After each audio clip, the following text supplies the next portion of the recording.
क्या आपने कभी सोचा है, माँ दुर्गा को पूरे 9 दिन शक्ति स्वरूप पूजने के बाद 10वें दिन ही क्यों उनका विसर्जन कर दिया जाता है? क्या यह सिर्फ एक परंपरा है या इसके पीछे कोई ऐसा रहस्य है जिसे सुनकर आपकी रूह कांप जाएगी? कहानी शुरू होती है बहुत समय पहले, जब धरती पर राक्षसों का आतंक था। महिषासुर इतना शक्तिशाली हुआ कि देवताओं को भी स्वर्ग छोड़कर भागना पड़ा। तभी माँ दुर्गा प्रकट हुई। वह शक्ति का ऐसा रूप थी जिसे देखकर देवता भी डर गए। नवरात्रि के 9 दिन उनका युद्ध चला और 10वें दिन महिषासुर का अंत हुआ। लेकिन रहस्य यह है, माँ दुर्गा का यह रूप केवल असुरों को मिटाने के लिए था। उनकी अग्नि, उनका क्रोध, उनकी ऊर्जा इतनी प्रचंड थी कि अगर वे हमेशा इसी रूप में रहती तो पूरी धरती उस अग्नि में जल उठती।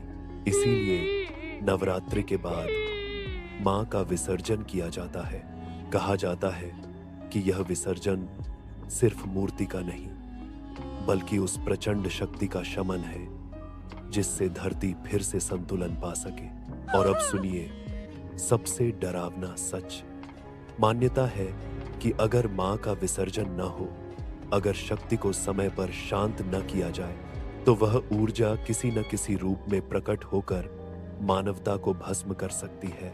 इसीलिए हर साल नवरात्रि के बाद मां को विदा कर दिया जाता है, ताकि शक्ति हमारे दिलों में रहे, पर उनका प्रचंड रूप वापस अपने लोक में लौट जाए।